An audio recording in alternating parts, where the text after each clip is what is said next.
Boston, the winningest sports city this century. Each championship deriving from a plan. Join us as we discuss the next Boston Banner Blueprint with your hosts, Josh Finkel, Nick Walsh, and Nate Philbrook.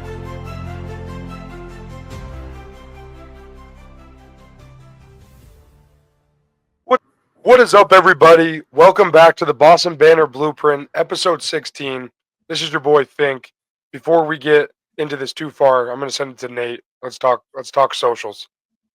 Always want to start with exactly where to find us, and that starts on Twitter/X at Boston Banner BP, Boston Banner Blueprint on both Facebook and Instagram, then Boston Banner Blueprint on all three of the major streaming platforms, YouTube, Apple, and Spotify.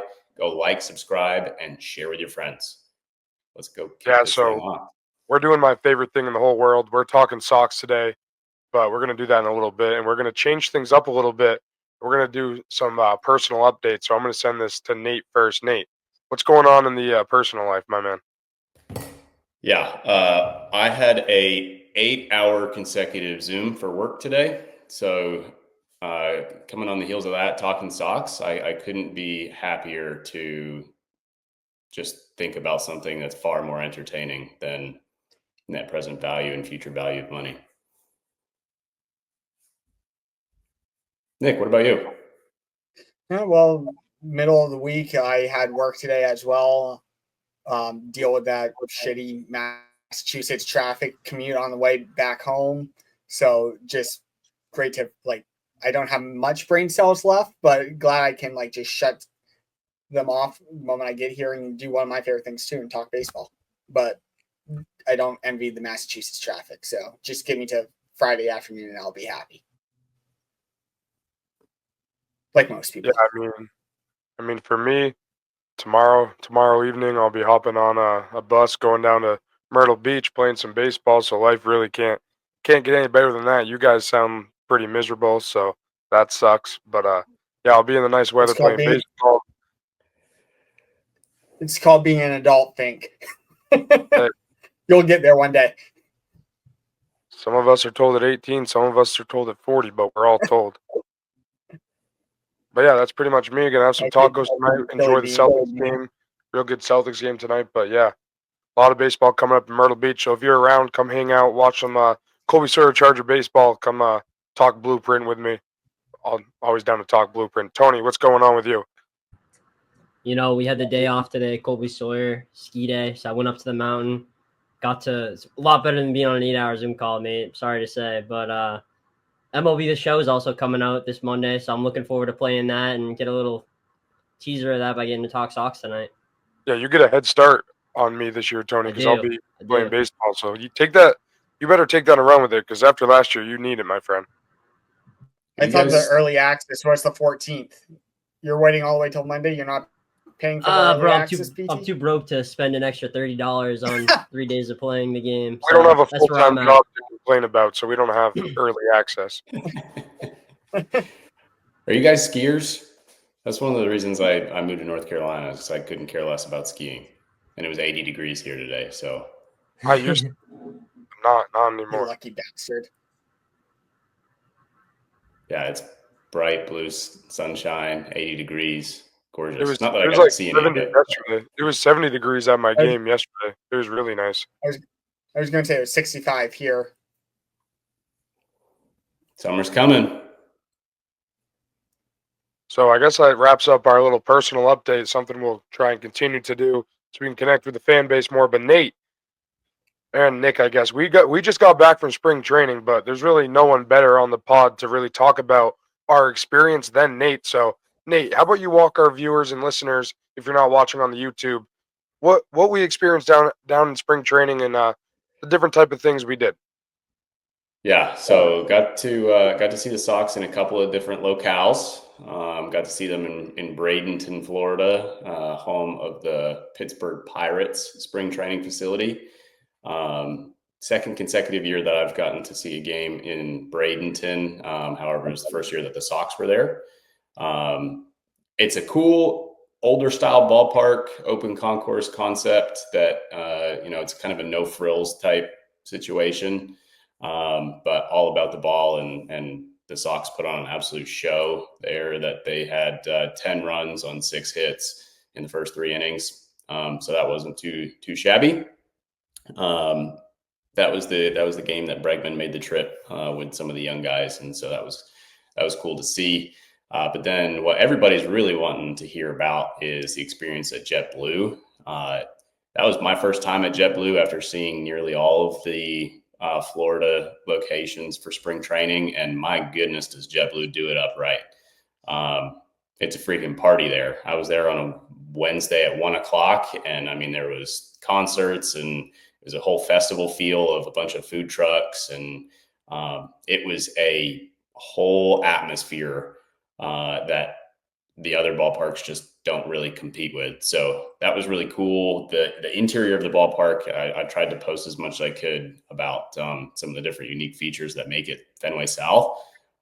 They did not let me on the Green Monster. That was a ticketed spot only, and apparently Boston Banner Blueprint doesn't have the name weight yet.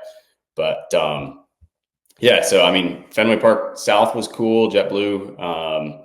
I was shocked that, and I think I was telling Nick this, that is the only Florida location that I've been to that does not charge for parking on site. I mean, you guys can tell me if that's surprising to you or not, but I figured John Henry would milk it for all he's got. And so, yeah, no cost to park at Fenway South. So what questions do you guys have for spring training 2025? Well, Nate, something that I think you forgot that's pretty important that we need to talk about is we met Craig Breslow. We did meet Craig Breslow. I was about to say you buried the lead there. Yeah, my fault. So we did meet the mastermind of the blueprint for the Boston Red Sox, Craig Breslow. He is a proud owner of a Boston Banner Blueprint sticker with our logo on it that he actually requested. That when I went up to talk to him, I had one of them in my hand, and he asked what it was, asked the backstory, and then asked if he could keep it. So that was a really cool experience. He was very, very willing to talk, and to a complete stranger at this point. So that was really nice, and appreciated his time. But I told him he was the mastermind of the blueprint. He kind of laughed that off and said sometimes it feels like that and sometimes it doesn't. So who knows what he had working on at that time. Well, if he goes back and listens to our earlier episode, I hope he doesn't hear Fink give him a C minus grade earlier in one of the previous episodes. He might throw that sticker back at us. Yeah, hopefully he doesn't listen to that. But one thing he was working on at that time, Nate, was, I don't know if you remember, but we were talking about the back end of the bullpen. And he actually said to me, he said, hey, once your season concludes at Colby Sawyer, I mean, if we're kind of banged up, how they've been in the last couple of years, if we need a guy, I mean, you'd be the guy we call. And I said, Craig, that's great to hear, but unfortunately I'm hanging it up. Probably going to throw my hat in the ring, try and get in the coaching realm. But said, I appreciate the opportunity. I mean, the blueprint's blowing up. I can't really leave the guys behind, but that's a sweet gig you offered, but I appreciate it. I don't know if you recall that, but yeah, I must have missed that one. But that's hey, it's an awesome opportunity, awesome offer for sure. Yeah, and I mean, for those that are wondering, the picture that I was referencing, go ahead to our socials that I just plugged at the beginning of the show or at the bottom of the screen. You can go see the picture with Breslow and Boston Banner Blueprint sticker. Just a great guy overall. I mean, he's a really good guy. Took the time out of his day to talk to us. Couldn't be happier. Yep, agreed. Let me kick off the questioning for you. What was the most surprising thing you saw down there? The most surprising thing that I saw, I mean, honestly, I kind of already touched on it. I was shocked that he didn't charge for parking because, like I said, everybody else does. But so that was the first time in Fort Myers too. And Fort Myers is kind of it's not necessarily a small town, but you can tell like the whole surrounding area is all about baseball. And so that was really cool to see that it was an area that obviously it's a temporary location for the Red Sox. And, but that between them and the Twins, the whole area kind of embraces them and really makes spring training a special event to come to. So that was pretty cool. I got a question for you. Who stood out to you the most in the couple games? Dude, that had to be Garrett Crochet. So I was going to touch upon this at one point or another, but the game at JetBlue, Crochet was on the bump to start. Man, he was as advertised. Dude is an absolute stud. You know how some guys go up there and they're throwing high 90s or low hundreds, and it looks like they are throwing every ounce of what they have behind the ball. That is not Crochet. I mean, it was 99-mile-an-hour sinker with 17 inches of vertical induced break effortlessly. I mean, it was like he was going up and placing it on a freaking tee, and it was wild of just wherever he wanted. It was fun to watch, and I think that we are going to be in for an absolute treat this year with Crochet leading the way. And I hope that, talking about Breslow just a minute ago, I hope that we're able to get an extension across the finish line as the weeks of spring training are coming near. I was just about to say, with each passing pitch that Crochet throws, that price tag just keeps going up and up and up. So if Craig can get it done sooner rather than later, that'll be the best thing. Agreed. And one of the other guys that really stuck out to me, of course, was another newbie, and that's Alex Bregman. Guy, he just puts good swings on the ball consistently, and you can tell that he's a pro's pro. He's already utilizing Fenway Park and Fenway Park South to his advantage. And so he had a triple off the triangle wall that likely would have been out given the wind going in a different direction. But I was actually standing in center field when he hit that, and so it looked like it was coming right to me, which was pretty cool. That was when I was trying to get on the Green Monster, but I was able to see that, and I mean, he just cruised into third base. And again, it's a guy that you can tell that he came into spring training ready to go. He came in, he's putting good swings on balls, and he's making it worth the investment so far for the Sox, both with his play and his leadership. And I don't want to rain on your parade, but we got some breaking news. Tristan Casas just hit his first home run of the spring, so a round of applause for Tristan Casas. Well, if we could just watch that, it's the first night game and it's not televised anywhere. So we gave John Henry props for not charging for parking. I'm going to shit on him a little bit by put your damn product on TV so the fans can watch. You own you own the network. Put them on TV. We talked about Charlie Moore last episode, so he's on the front of my brain.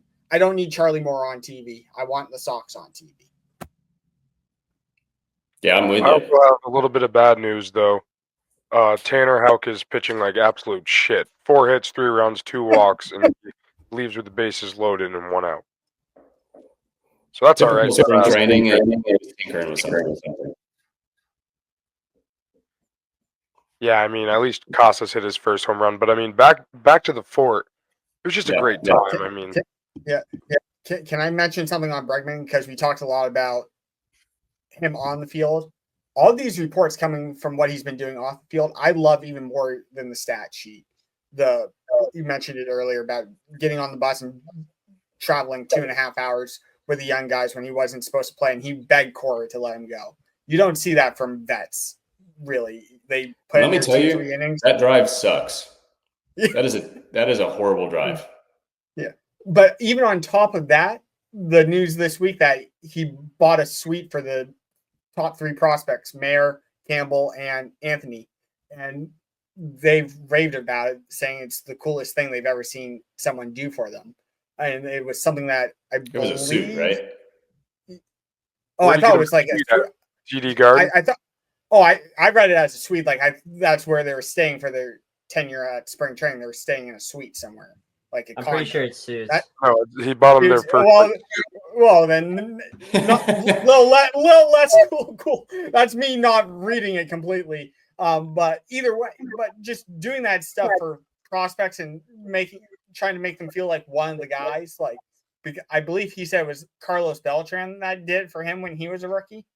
And I could be giving credit to a different player, but no, you're right. Either way, sweeter if it was a suit. It was Beltran. Yeah, it was a suit. But basically giving back to how guys gave back to him, like just passing it down the line. Like we talked about wanting leaders on the team. That's what leaders do. And like, it's hard not to be a fan of Alex Bregman right now. Like it really isn't. Yeah. I mean, he's as advertised so far. One thing I will say is, I mean, the ballpark is absolutely gorgeous. The staff was very, very friendly. The one thing I will say is the food was pretty atrocious. Food was about as bad as it comes. That seems to be the consensus. A lot of people have said that the food is really bad. Yeah. I mean, I kind of take some ownership there. I could have gone to any of the food trucks, even though the lines were wild and I didn't want to miss that much of the game. But I mean, I got a very, very small, very, very bad pizza and I think it was a lemonade it was like $22. So not only was it bad, but it was expensive. So you don't love to see that, right? So See, normally we're talking about, hey, it's not our money, so spend it all. But then it is your money. It kind of hurts a little bit, right? yeah, exactly. Yeah, that's the worst part. Yeah, that's why I just put it on the Blueprint credit card. Fair. Yeah. Yeah. I don't know Gotta if get you those know write-offs. Yeah, I don't know if you know about the Blueprint credit card. I think only Tony and I have that. Yeah, the Amex. Yeah, it's pretty nice. Yeah, black card. We roll with it. So I don't know about you guys, but I think that's a pretty good recap of our trip to down in Florida, and that gives me a good segue into Lucas Giolito and his hamstring. How are you guys reading into that? Are you worried about that? Are you not? Me personally, I'm not worried about it. I mean, he's probably felt a little tightness. It'll be fine. Happens. He hasn't pitched in a big league game in a long time, so. But what do you guys feel? That's what kind of makes me worry a little bit. He's been out a year, and one pitch he said he felt the first pitch he felt tight enough, and he can only make it through one inning. Like you got to start ramping it up at some point. And like, am I worried in the long run? No. Am I worried how he is at the start of the season? Yes, because games in April count as just as much as games in September. And if your pitching staff is shot to hell early on in the year and you're dropping games where you really shouldn't, then it's a cause to worry a little bit. But in terms of him making it through to September and October, no, I'm not worried, but it is a little concerning to start.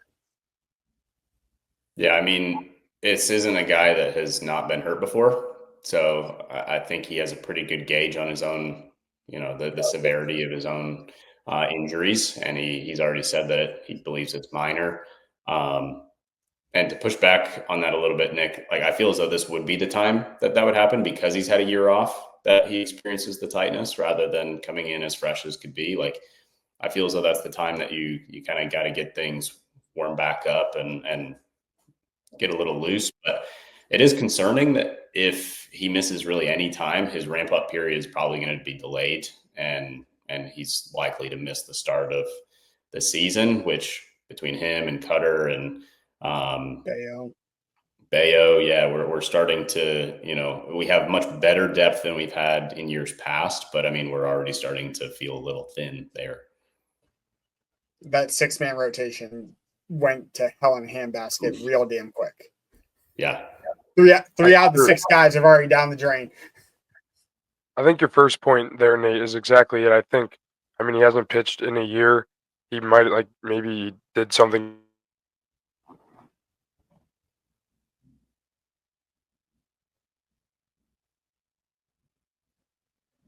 Did Fink just freeze for everyone else? Yeah, the school Wi-Fi, man. Someone else talk. I'm taking a 5-second debrief. So the only other point that I wanted to make that I actually just forgot that you made up a good point was the only concerning piece for me was that he tried to pitch through it.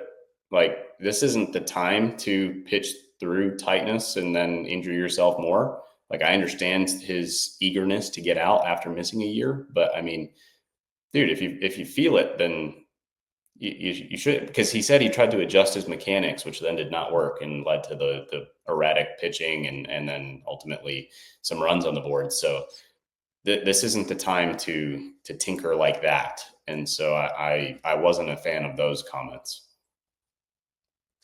100% agree. But I also respect the trying to tough it out. Like, on one hand, you like to see the attitude, but also you also want to be smart about it. Like, spring training games at the end of the day don't mean anything other than ramping up. So if you have to shut it down after one pitch, you're not taxing the bullpen. Like, you don't have to worry about who's going tomorrow. Like, you'll find arms to go. But I don't know. Like I said, if he's not ready to go by the start of the regular season, you're down 3 starters that you were banking on, and those games count. They start to, if you get to the end of the year and you miss out on the AL East by 1 or 2 games, and you drop 3 games in April that you shouldn't have, that comes back to bite you in the end. Yeah, to me, it just sounds like he was trying to put the team on his back. And speaking of backs, Trevor Story's back has tightened up a little bit. I don't know if that worries you guys. I think I know exactly what Nick's going to say. So, Nick, how about you take this and run with it? I'm actually not concerned too much because, and this is, you're on year 4. You're on year 4 of Trevor Story, and we haven't seen him get through a full year. So it's like I wasn't going into the year banking on that we had Trevor Story for 140 games, let alone 162. So it's just, you're so used to it by now that something's going to pop up. So am I concerned or worried? No, because my bar was set low. I Wow. am concerned. You are?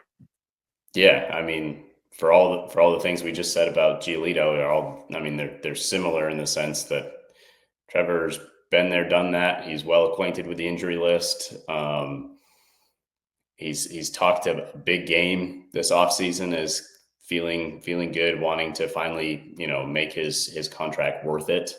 Because he doesn't feel as though that he's brought the value that he's been paid to bring. And it's just, these are the things that, are they concerning long-term in the sense of a 162 game season? Maybe not, but I would just rather the injury riddled shortstop not have these things happen in spring training. Yeah, I mean, I hear you, but for me, it's spring. At the end of the day, it's spring training. If it's a little bit of tightness, they're going to hold a guy out. I mean, Roman got hit by a pitch early in the spring, and they didn't let him play in the next game. So they're super cautious with everybody. We know that.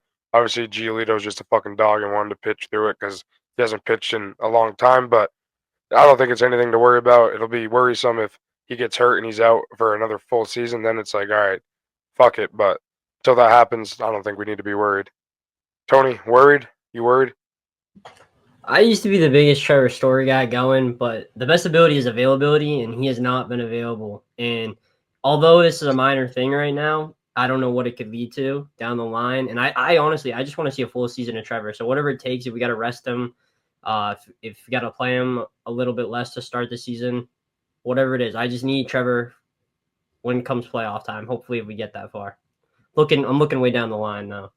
Nick has brainwashed you. I'm curious, like let's play catastrophe for a second of, let's say, this is a long-term issue that Story's not ready to go. And I mean, has Meyer done enough to earn an opening day spot? And then if so, and then when Trevor comes back, is this a guy that you're going to then send back to the minors to get regular reps? Like, it's quite a conundrum is the word I'm going to use of what would you guys see them doing or like them to do at that point? I would think it would be kind of like you try to bridge it with Hamilton or Grissom at short. That would be like catastrophe plan A. Like, really, this is plan C. Like, Trevor Story is your plan A. But if it is a catastrophe, like you said, I try to see them try to bridge it with Hamilton and Grissom, at least for the first month or so. Because playing the long game here, 5-6 years down the road, you don't want to lose out on that year of service time on Mayer because Trevor Story's hurt year 1. Like you want to wait at least that 2-3 week window, whenever that cutoff date in April is, where it doesn't count as a year of service time. So at least for the first couple weeks into the month, I don't see Mayer making it onto the opening day roster, but that's just me. Yeah, if Trevor Story's hurt, Marcelo Meyer's starting at shortstop, and if he's raking and if he's hitting 455 like he was in spring training a little bit ago, then he's staying at shortstop even if Story comes back until he sucks, until he fails. I mean, he's gonna fail at some point, but if the guy's hot, he's hot. Let him play.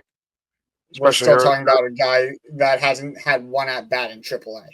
He got called up last year and then got shut down immediately. So there's no point of rushing him. Like, let him develop the way he should. Like, don't rush him because of injury. Yeah, but he got shut down due to injury. I mean, the Red Sox have not been foreign to guys skipping AAA. I mean, just as recently as Benintendi, he never had and I think Devers had like 8 at bats in AAA before he got promoted. So I don't think that's the end all be all. But I'm with you that I do feel as though it's not something that needs to be rushed with Meyer because of his history, and he's still a young man. So I don't think having AAA at bat piece matters all that much. going from one injury-plagued person to another, what do you guys think about Devers continuing to push back his spring debut? I mean, he was supposed to debut when I was down there, and I've already come back and worked a bunch. So, I mean, I'll let you guys go first because I have a feeling a shouting match is about to come. So I'll let you guys answer first. Fink, go ahead. No comment. Okay, then I'll go because there's something odd about it. It's continuing to be the Rafael Devers story that shouldn't be and I mean, it's not like he's not healthy, because the swings that he's getting, I mean, he got swings off Crochet and Bueller. So it's not like he was taking it easy, right? That he was worried about his shoulder not holding up. He faced the best guys on the team to face. It's just an odd situation that I think that there's something that we don't know.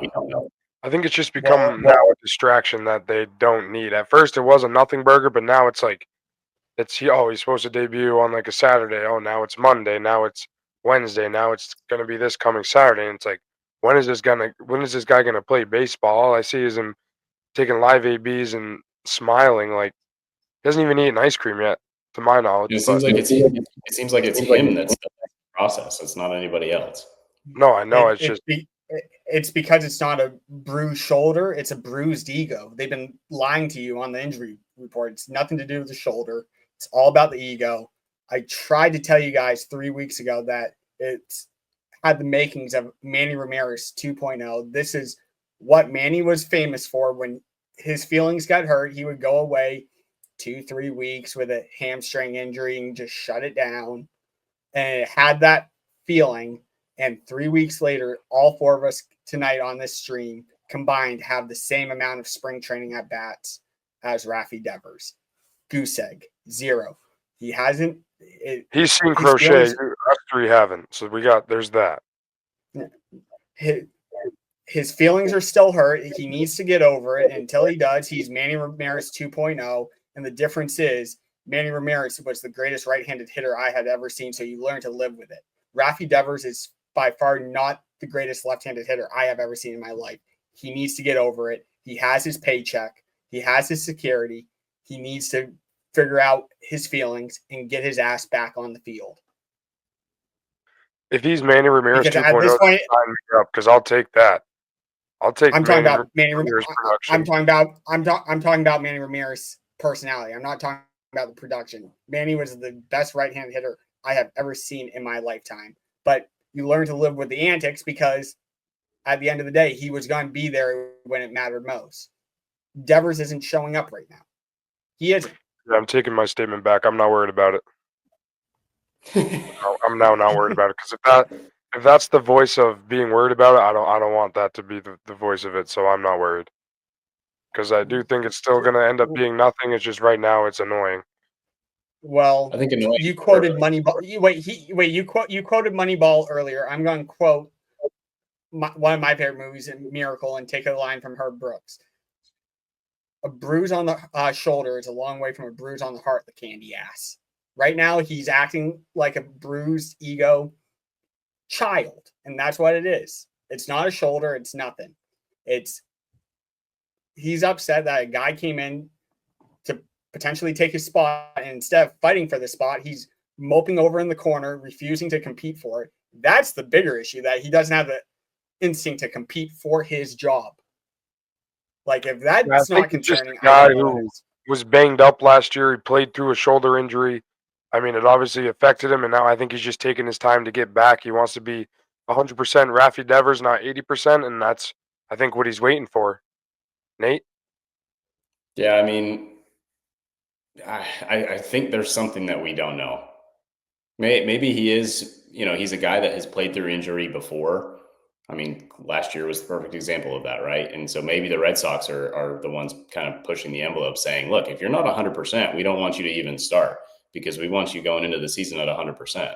And so I would like to think that it's less Rafi than what it looks like. But yeah, to your point, Nick, I mean, it looks very egotistical and kind of self-centered. And I think annoying is the best word, is that this is a distraction or a story during camp that is just, it's not needed. Yeah, like all that sugar high from the Alex Bregman episode, when Bregman signed, like everything that could have gone wrong has really gone wrong since in spring training. Anthony getting hit by a pitch and missing time and getting sick and losing 10 pounds. The pitching staff dropping like flies. The Devers story, like Trevor's story, like basically it's the line from Dumb and Dumber. Our pets' heads are falling off, basically. Like, we went from the ultimate high of Bregman to, like, can we just make it out of Fort Myers in one piece and not have half our team dying from the plague? Because Connor Wong was scratched from the lineup tonight because of illness. So it's running through the whole clubhouse. Justin Slayton's like the only guy that it didn't affect. He was out for 2 days. Came right back. He's a dog. He's a unit. But you guys want to shift gears to something a little bit more positive as another observation from spring. And Fink, I know you have a couple of names that you want to bring up, but one of which, the aforementioned and very, very often mentioned Christian Campbell, really, really slow start to spring. To me, it looked pretty obvious. So he played in both games that I saw when I was down there. To me, it looked like he was really pushing. He wasn't being patient. He was swinging at bad balls. He was being really aggressive really early in counts, and he just wasn't making good contact. Now he's righted the ship, and he's getting a little hot. That I think that he's putting himself back in position and in contention for that second base job, which he looks very, very fluid at, by the way. Second base defense for him is not a concern at all. Nate, I'm more of a visual learner. Can you show me what pushing is? Well, so pushing more in the figurative sense of that he was just trying to do too much with too little. Okay. Thank you. Sweet soup. No. Sweet soup. Did you even read? Would you stop at the word suit? And you were just like, oh, he bought him a suite. That's cool. I literally thought he bought him the place that they were staying at for spring training, like got him a suite, like a condo suite. That's why I read it as that he was paying for their housing for the month. Yeah, I don't think they have to worry about that. Huh. I mean, I don't think they have to worry about buying suits either, but yeah, I don't think suits are super prevalent. So another name I want to talk about is Mikey Romero. I mean, when he got called up last year, he had 16 doubles in Double-A, and now he's ripping the cover off the ball in big league camp. I mean, that's a guy who's just bursted on the scene once he finally got healthy. I mean, I don't know. What do you guys takes on Mikey Romero's spring so far? He played in the game in Bradenton. I've struggled to find another guy, particularly at his level, that plays the shortstop position smoother than he does, and that includes Marcelo Meyer. That Meyer's a bigger guy than Romero is, but boy, oh boy, I mean, he can pick it, he can run.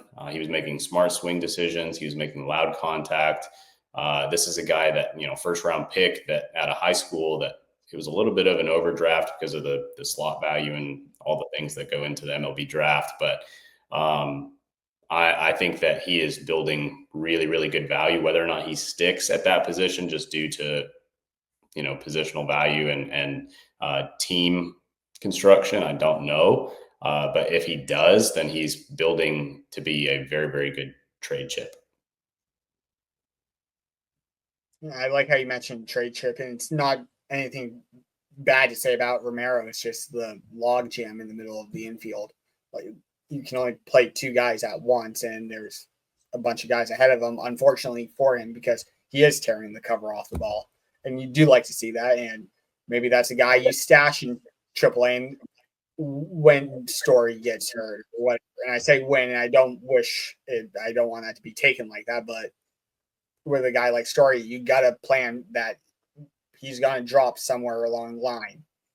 And it's just another depth piece, maybe not a trade chip, but someone you can call up and need for a 2 to 3 week stretch to get you by. Yeah, Mikey Romero in 6 spring training at bats. He's hitting .667 with 1 home run, 2 RBIs, and over 2,000 OPS. Yeah, and what won't show up on that is, again, the defensive play, which he's a defensive-minded shortstop that is, hitting .667. So that's pretty impressive. But the ball that I'm specifically talking about, and I don't know if it was broadcast or not, but it was 103 exit velocity off the bat. Short hopper to short. And I mean, he handled it as if it was, me hitting, which I would like to think I can, but I know that I can't hit it 103 off the bat. So that's a compliment to his skill level. That's a good foreshadow to what is coming up for the Blueprint this summer, Nate, when we have you, Nick, and Tony face me in live at bats, which we'll live stream on Twitter, which will be pretty fun coming up. Can't wait to do that. But I'm going to pimp a homer off you so hard. That's going to be sick. Bregman. It's going to be Bregman versus Carabas all over again. That's going to be sweet. But some other names, Nick Sogard. I like Nick Sogard a lot, man. He's fun. I just love switch hitters, and it's fun that the Sox finally have one that's decent. I think the last one they had was Coco Crisp. I know Abraham Toro's a switch hitter, but Salta Lamacchia. What the hell? Oh no, Sandy Leone too, actually. So he's probably the most recent. But the only active Hall of Famer ever. Pulling up the numbers on Sogard spring so far: 28 at bats, 357 average, 2 home runs, 6 ribbies, 1,000 OPS. Utility guy too. I mean, so when I was there, it was when Casas was down and out with the plague that we were just talking about, and so he actually played a little bit of first base as well as other infield positions, and then he also played right field. So that's switch hitter. That was like a modern day Brock Holt. Yeah, he's fun. With longer hair. I liked his little stint last year. He hit like 273, 8 ribbies, a couple stolen bases. He was fun. Nick, do you like Sogard? Yeah, for a depth piece, absolutely. If you could get him to be the Brock Holt player, absolutely. Like, you need guys on the team. Just again, start in AAA and call them up when you need them when injuries happen. Yeah, like when I said a few episodes back where it somehow turned into me wanting all-stars for backups at every position. No, I just want quality big leaguers as backups. And I think Sogard can be a quality big leaguer. I don't need the Frenchie Caderos of the world. And yes, I know Frenchie just caught a stray there, but that's the difference. Sogard, I see, can be a quality big league player. Frenchie, not so much.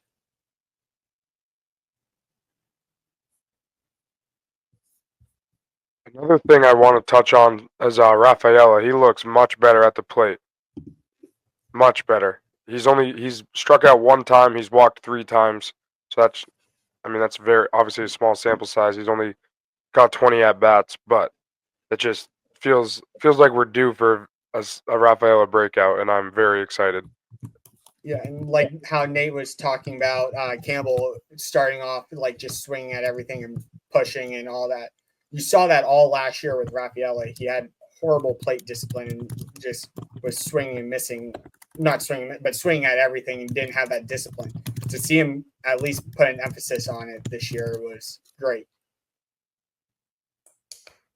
Yeah, I mean, he came into camp like 20 pounds heavier, and I mean, he's like, to your point, he's making much better swing decisions. Everything looks a little bit better, and that's to marry with the elite defense. Can we go through our roster projections, like what we think's gonna happen? You think Nate and I were kind of doing this on the phone a couple of days ago.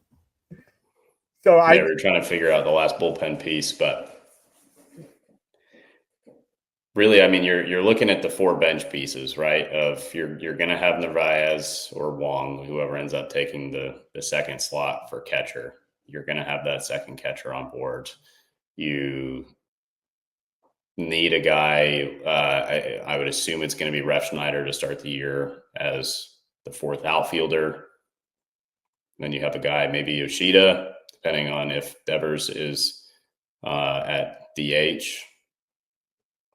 And then, or if Yoshida is healthy enough, because the rumor has it that if he's not healthy enough to start in the season, or excuse me, in the field, that he can be placed on IL to start the year. So I don't know.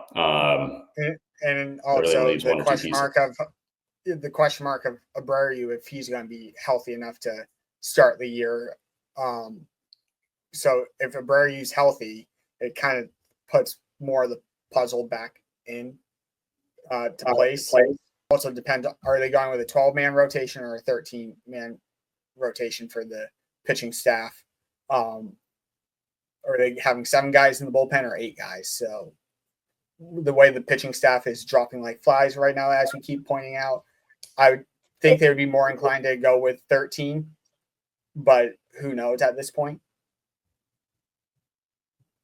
Yeah, I mean, Cora announced today his first 5 in the lineup. So I mean, there's no surprises there, right? That it was Duran, Devers, then it was Bregman, then it was Casas, then it was Story. Provided that all of them are healthy, that was the first 5 that he mentioned to break up the lefties, get good speed on the bases with Duran. But no surprises there. But I mean, that's pretty much what we were expecting. It's just a matter of where they are playing is the big question mark, and how the bottom 4 really rounds out. I mean, I think the 9-hitter is going to be Rafaela, right? I mean, he's like the best 9-hitter on the plate. Yeah, Rafaela. I mean, it depends on when Anthony comes up, whether or not it's Abreu or if it's Rafaela that who goes to the bench, because it's not going to be Duran. Yeah, there's just so many question marks right now. But they're all good questions to have. Yeah, no, it is. Much better questions to have this year than years previous. To your point, Nick, of like, oh, is Franchy Cordero going to make the roster out of camp? Do we need to bring in Dom Smith in April? So those are all things that I don't think those are questions that we're not asking this year because of the options that we have and the depth that Breslow was able to build out. Yeah, it could be much worse. Too much talent is definitely not a problem. I mean, it could be much worse. We could be the Yankees. We could just have lost our ace to Tommy John. Knock on wood, please. I don't wish injuries on anyone, but I'm just glad it was them, not us. It just sucks because now Rafi's just going to miss out on so many home runs. Fair. And it's just not going to be as fun. And I just want to beat the Yankees at their best, because the Yankees fans are going to be so annoying now. if we say we win the AL East, oh well, Garrett Cole didn't pitch, and Soto didn't play for us this year. Who gives a Stanton shit? had two tennis elbows, and Judge had a pinky toe that was broken. And I mean, yeah, I can hear the excuses coming already. They're going to have freaking Ben Rice as a prominent player on their team. As also a diehard Celtics fan, I did not give a shit what people said last year about us going through the playoffs and everyone dropping like flies. You know what? Banners last forever. I don't give a shit if the Yankees are not at their best. If we're winning, I can care less.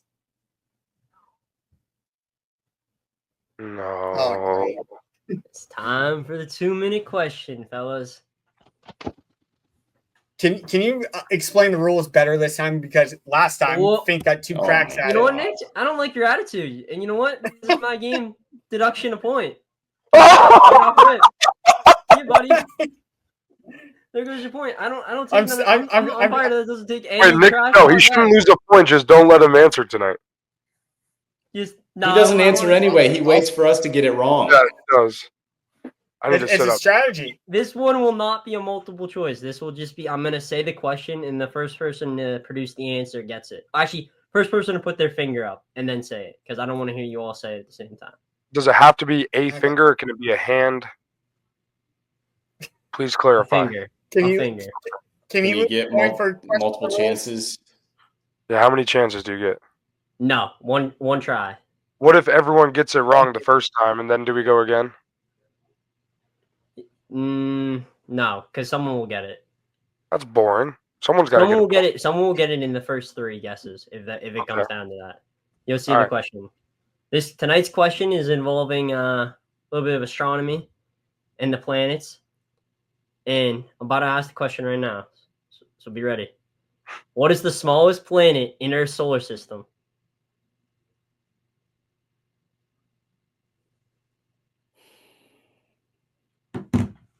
This is a slow. Oh, Nick. I want to say Venus. And you'd be wrong. It is not. So that's 2 points lost tonight. Nate. Mercury. No. It is Mercury. Boom. I knew it was one of the first 2. I just can't remember which one. You didn't know shit. Nate, just ask me make a about little planets comeback. and candy. If it got to me, I was just gonna decline to answer because I didn't want to lose. I didn't want to lose the point. I was hoping you weren't going to say Pluto because Pluto's not a planet. That was what I was gonna say. That's why I wanted to sit it out. My second best answer was gonna be a star. You were going to name a star, or you're just going to say a star? A star. All right. That's too bad. That's too bad we didn't get that answer. Yeah, that's probably for the best. In other Red Sox news, the documentary's coming out. We got the trailer today. The date is March 12th. You're going to probably listen to this on Thursday, but we got the trailer. I watched it. It was pretty sweet, but I mean, for me, it doesn't really move the needle. Like, I don't really care about the 2024 500 Red Sox anymore, especially when it's going to be released in April. Like, we're already going to be somewhat into the season for the 2025 Red Sox, so why do I care about last year's team? They didn't win anything. Like, I know I'm watching Celtic City, and that's about the last year's Celtics team, but they won something. Like, there's actually a reason to watch it. The Sox have done nothing, and they have a documentary. So, am I going to watch it? Yes, but it just feels weird. Like, it's just been dragged out. I'm with you, Fink, especially with the documentary that came out on the 04 Sox back in October. Like, that one that is the best Sox documentary I've ever consumed. And then you add that this HBO documentary with the Celtics is going on at the same time as this is being released. Like, the 2024 Red Sox just don't move the needle for me. Like, I'm really invested in this Celtic City documentary through the first 2 episodes, which the first episode was great. Last night, Monday night's episode was even better, and you still got 7 more to go. So, like, yes, I'll watch it, but it's not like I'm gonna. It has some big shoes to fill in terms of Boston documentaries we've had in the last couple months. I think it's a perfect example of exactly like what goes through these executives' heads that thinks like, oh yeah, we will release a 2024 documentary after the season has started for 2025. And the thing that I keep coming back to is, I mean, it's not as if they couldn't have done it faster, right? I mean, you look at Hard Knocks comes out 2 days after it wraps, and I mean, the Celtics documentary is going to have 6 episodes, I think. Is that what I heard? 9. 9 episodes. Okay, 9 episodes for uh, what, 80 years? How long have the Celtics been around? 1950. Okay, So so did 75 75. years. So they're going to have 9 episodes on 75 years, and they're going to have 8 episodes on the 2024 Red Sox that won as many games as they lost. Like, again, consider me not super excited. If they had done this, if they had started airing it in January, sign me up. If they wanted to wait until the NFL season was done and they aired it the day after the Super Bowl, sign me up. That's the time that, you know, fans like us, the ones that are going to be tuning in, are going to start getting hyped for this kind of stuff. And I think they kind of missed the mark, which kind of seems on par for baseball. But if they really, I know they couldn't foresee this, like Netflix and all this, but just have like the day that you sign Bregman and you have all that good positivity, like drop the trailer the next day and it's going to be the talk of the town. Like, I know in terms of Netflix, this is all planned out weeks and months in advance. I get it. Like, realistically, that's not something you can expect. But like, if you're looking to make the most bang for your buck, you got to have better timing and better foresight. And I'm not even a marketing major. You're not any major.